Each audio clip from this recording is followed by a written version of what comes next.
Hello YouTube. Today I'm going to do a comparison video on our 2006 GMC Envoy XL versus our newly purchased 2004 XL. A thank you to all my subscribers as my channel has grown significantly over the years. Continue to show your support by subscribing to my channel. For those of you who don't know, we have owned our 2006 GMC since new. I was only 8 years old when our family purchased it, and it's still rocking today. Anyways, in this video, I will talk about the exterior, interior's material quality, engine, and driving dynamics. This is the 2004. The wheels and tires are from the 2006. I just swapped them because the 2006 has better tires, and we drive this one more often in the snow. Here are the chrome ones on the 2006. I do like the chrome wheels a lot better. Both Envoys have 15-inch wheels wrapped in 245 width tires. One of the ways you can tell these two apart are from the trims on the side of the vehicle. The 2006 to 2009 had this chrome strip on the side, while the 2002 to 2005 had a much sophisticated trim piece, as you can see here. The chrome does end up rusting, unfortunately, on the 2006 to 2009. The 2004, being the SLT trims, comes with the side mirror turn signals, but this is not found on the 2006 SLE trim. Another way you can tell these two apart is from the grille. The 2006 to 2009 came with the plastic chrome grille, while the 2002 to 2005 grille came with the matte black finish surrounded by the plastic chrome. The SLT version came with the headlight washers as well, which was quite the feature back in the day.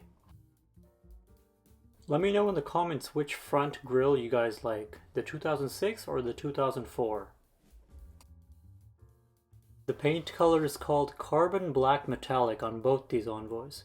It seems to be a very popular color, at least in the area we live in. Another subtle difference on the exterior is that the 2004 uses a bolder font on the emblem in the back, whereas the 2006 uses a much thinner font. If you're an owner of a GMC Envoy, you'll know that the rear spoiler on these tend to fly off on the highway, which is the case with our 2006, but luckily not the 2004. I've seen on forums where people literally put screws into these spoilers to prevent them from falling off. If you have any ideas for prevention other than putting screws in, please comment down below, as I really do not want to lose another one. As you can see, both these Envoys have the roof rack systems, which come in handy for canoes and kayaks.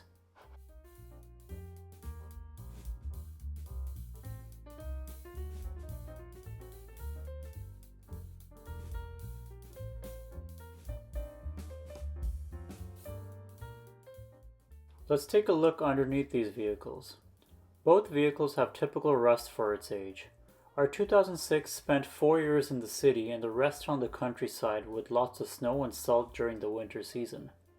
Our 2004 pretty much spent its entire life in the city until we bought it last year, and it shows as it has very little rust underneath the vehicle.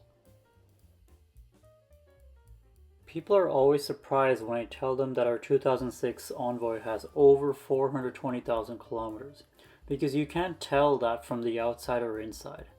Though I wouldn't say that we babied it, but I can say that we took care of it better than the average car owner.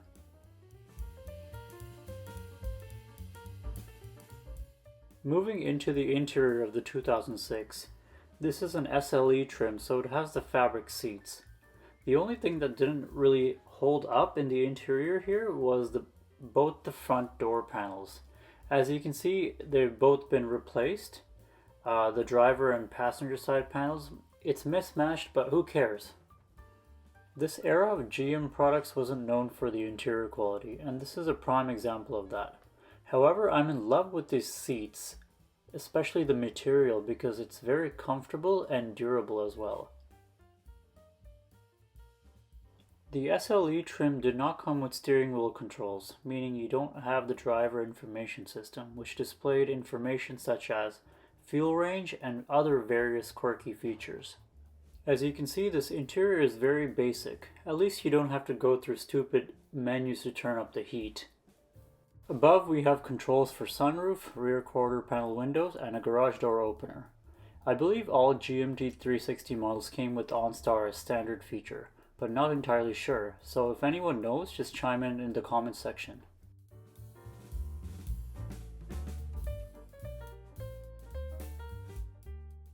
This one's got the fake carbon fiber trim. I do prefer the fake wood look over the carbon fiber. There are dash kits for these on eBay with different patterns if anyone wants to change the look of it.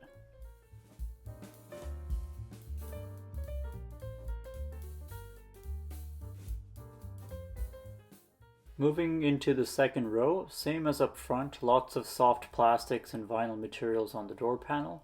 Unfortunately, there are no storage spaces on these door panels, or I don't think in any other GMT 360 vehicles that I know of. But to compensate for that, you do have deep seat pockets to put items in. There are 5 grab handles in this Envoy, but on the 2004 there are 6. Not sure why they didn't put one in the driver's seat area. Maybe it's a safety issue or GM just cheaped out. Anyways, you got rear ceiling climate control vents back here, as well as rear controls for the HVAC. The driver and front passengers also have access to the rear climate control fans, which can come in handy if you have annoying kids.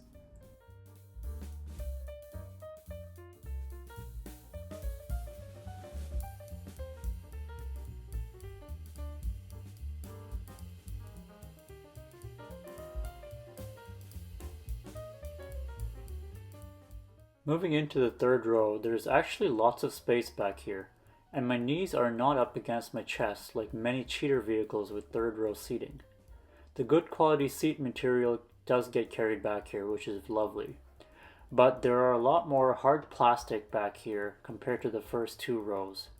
You do have 2 cup holders back here, as well as a cubby for smaller items. Folding the third row seat is a 2-step process as demonstrated. However, once folded, you do have lots of space back here.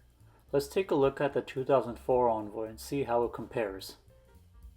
Opening the door on the 2004, we have a 2-tone color combo on the door.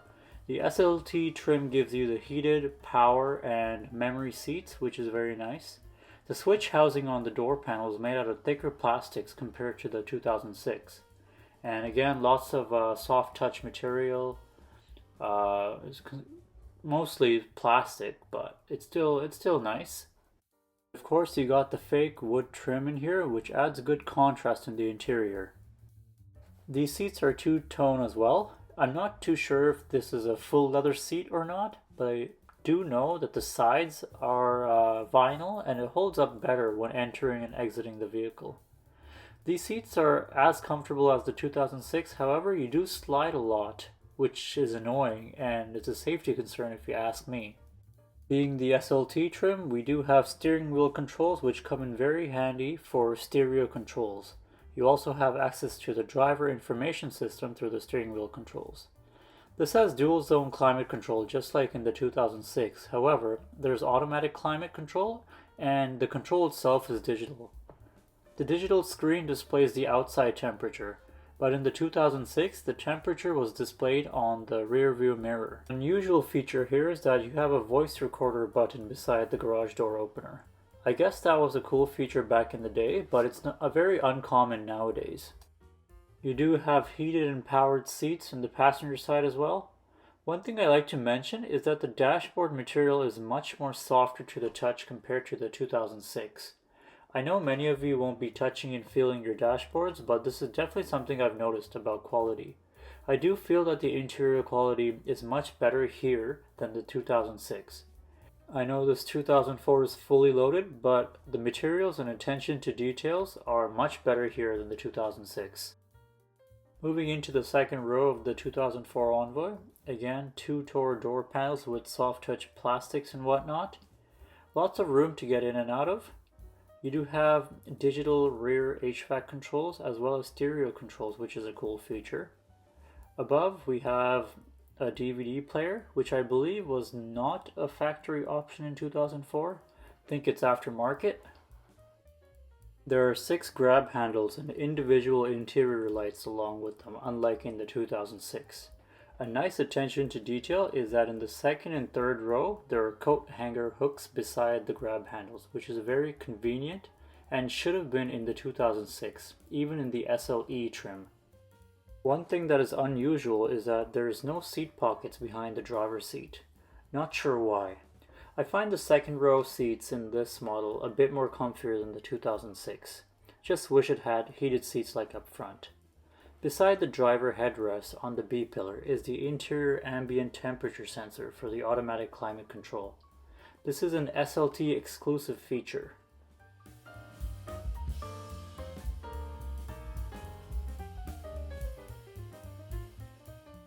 Moving into the third row, we have full vinyl seats, unlike the leather material found in the front 2 rows.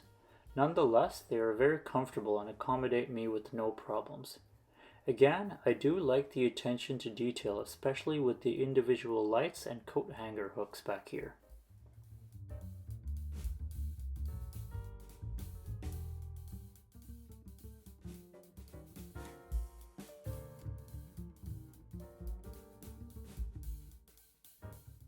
And of course, same process for folding the third row seats. One thing I like to mention is that I'm not a big fan of the window switches in this 2004 model, especially operating them. I like the 2006 where you push down to open and pull up to close. Here you have to push down for both open and close. I just don't like the feel of it, that's all. It just comes down to preference.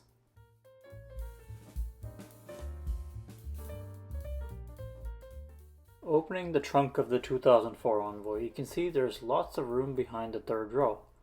There are also rear cargo covers attached to the rear seats. I took the shelf off because I don't see a need for it. You can use the shelf to divide your cargo, and it comes in handy for groceries. Opening the 2006, again lots of space, but in the 2006 model, especially in this one, there's no cargo covers or shelves here. It's pretty bare bones back here. There is, however, a small storage area beneath the carpet on both Envoys. Let's talk about engine and driving dynamics. The 2004 GMC Envoy XL has the mighty 5.3 Vortec engine. This engine is rated at 290 horsepower and 325 pound-feet of torque. It is rated to tow 7,000 pounds with 4-wheel drive and 7,200 pounds with 2-wheel drive. The 4.2 versions of this year produce 275 horsepower and 275 pound-feet of torque. This 2006 Envoy here has the 4.2 straight 6 engine, but power was bumped up to 291 horsepower and 277 pound-feet of torque, and rated to tow up to 6,000 pounds. The 5.3 version for 2006 was bumped to 300 horsepower and 330 pound-feet of torque. However, 2005 and up had the displacement on demand system on the 5.3, which were very unreliable due to the collapsing lifters. Driving the 2006, the ride is very smooth. Steering feels very numb and not precise at all, but this is a family SUV, so it's not a big deal. I find the 4.2 has decent power, especially off the line. However, it loses steam in second and third gear. On the highway, it's very smooth and composed. However, there's lots of wind noise in the cabin. Passing power is decent, although you do have to floor it sometimes because the transmission is very lazy with shifting. The 4.2 engine with the 6-speed automatic transmission would have been wonderful. This does feel a lot lighter behind the wheel compared to the 2004, mainly because of the engine size. So you can throw this in the corners with a bit more confidence. Not that I would ever recommend doing so. The turning radius is good and the steering is just so effortless. Brakes are on the squishy side, but you'll get used to it in no time. Driving the 2004, again very smooth like the 2006 Envoy, but I feel like this one drives a tad bit smoother. Steering feel is tighter compared to the 2006, and I would say it provides a bit more feedback as well. I do like the shifter on the 2004, mainly because it fits my hands perfectly. Turning the wheel does require a little bit more effort, but I do like the feel of it over the 2006 Envoy. Where this Envoy shines is the engine. Even though the 5.3 and 4.2 have nearly the same horsepower figures, the torque on the 5.3 is very evident. Passing power is plentiful, and I find that it doesn't always downshift when doing so, unlike the 4.2 where it constantly downshifts to a lower gear when passing. On the highway, this thing feels like a tank, heavy and composed, which makes the driving so smooth. I do prefer this one on the highway for sure, hands down. It does feel heavy behind the wheel, and I do not recommend tossing this around the corners. It feels really good behind the wheel, and it's one of those things where you have to drive one to experience it. This solidity and power does come at a price at the gas pump. A full tank of gas I get anywhere between 500 to 600 kilometers per tank, whereas in the 2006 4.2 I get over 700 kilometers for a full tank. Overall, I definitely prefer the 2004 GMC Envoy XL over the 2006, mainly because of the way it drives. It's so solid and the V8 is just amazing. I hope this video helped you if you're in the market for a GMC Envoy. If you have any questions, comment down below and I'll try my best to answer them. Stay tuned for more videos. Thanks for watching.